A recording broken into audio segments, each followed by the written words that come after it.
Welcome to 4 sides TV. Bhadrachalam MLA Tellam Venkatrao Congress పార్టీలో చేరనున్నారని తెలియటంతో భద్రాచలం కాంగ్రెస్ పార్టీలో వర్గ విభేదాలు భగ్గుమంటున్నాయి. వెంకట్రావు రాకను అంతర్గతంగా ఉన్న స్థానిక కాంగ్రెస్ నాయకులు వ్యతిరేకిస్తున్నారు.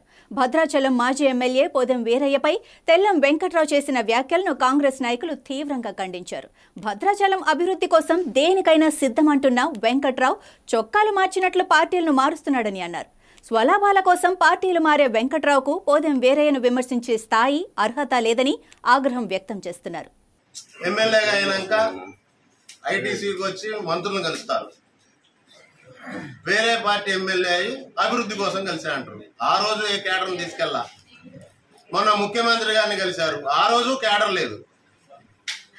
మీ బుద్ధి, మీ మనస్తత్వం, ఈ ప్రాంతం పట్ల మీరు ఏం చేయబోతున్నారో అందరికీ తెలిసిపోతా ఉంది. అవకాశవాద రాజకీయాలు, అవసరం కోసం ఏ పార్టీ అయినా మారుతాం, అందుకే మేము రాజకీయాలు చేస్తాం అనేది తేటతల్లం ప్రజలకు అయిపోతా ఉంది.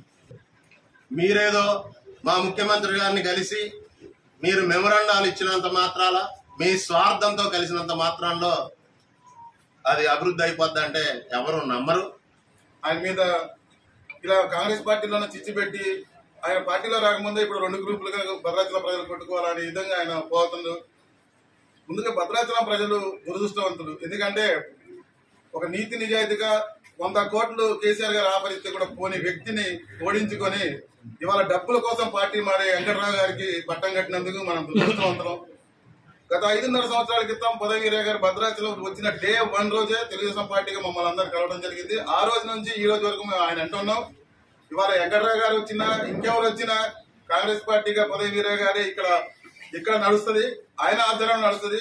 ఆయనకు కూడా త్వరలోనే కేబినెట్ హోదా వచ్చిన తర్వాత ఆయన పార్టీలోకి వస్తాడు తప్ప ఈయన ఇక్కడ మాజీ ఎమ్మెల్యేగా ఉండగా ఆయన రావడానికి అవకాశమే లేదు. తప్పకుండా శ్రీరామచంద్రుడు ఆశీస్సుతో వారం 10 రోజుల్లో ఆయనకు కేబినెట్ హోదా వస్తుంది. ఆ తర్వాతనే ఒకవేళ వస్తే ఆయన రావాలి తప్ప ఆయన ఎవరు ఇక్కడ ఆశించట్లేదు, ఆయన ఎవరు పిలవట్లేదు. అడుక్కుంటే నువ్వు 4 రోజులు బట్టి నన్ను తీసుకోండి అంటే కూడా వద్దనే పరిస్థితిలో ఇలా వెంకట్రావు గారు నేను వస్తానని చెప్పేసి పార్టీలోకి వెళ్తాను. ఇవాళ టీఆర్ఎస్ కార్యకర్తలకు ఏం సమాధానం చెప్తామని కూడా నేను మమ్మల్ని తెలుగుదేశం పార్టీగా మేము హెచ్చరిస్తున్నాం. ఇలా టీఆర్ఎస్ కార్యకర్తలు సిగ్గుపడాలా. ఇలా ఆయన నెలకు ఒక పార్టీ మారేటువంటి ఎలా గెలిపించుకోవాలని బాధపడుతున్నారు. కాబట్టి తెలుగుదేశం పార్టీగా పూర్తిగా మేము ఉదయగారు గారు ఎమ్మటే ఉంటాం. ఆయన గెలిచినా ఓడినా మేము ఉన్నంతగానో ఆయన ఇక్కడ భద్రతలో ఉండగా మేము ఆయన ఎమ్మటి ఉంటామని తెలుగుదేశం పార్టీగా మేము పూర్తి మద్దతు అని చెప్పేసి వెంకట్రావు గారు ఎంత తక్కువ మాట్లాడితే పోదెం వీరయ్య గారు అంత మంచిదని ఆయన పోదెం వీరయ్య గారి మీద మాటలు మాట్లాడతాను ఆకాశం మీద ఉమ్మేసుకున్నట్టే. కాబట్టి ఇంకొకసారి పోదెం వీరయ్య గారి గురించి మాట్లాడితే తెలుగుదేశం పార్టీగా మేము కూడా సహించామని చెప్పేసి మిమ్మల్ని హెచ్చరిస్తున్నాం.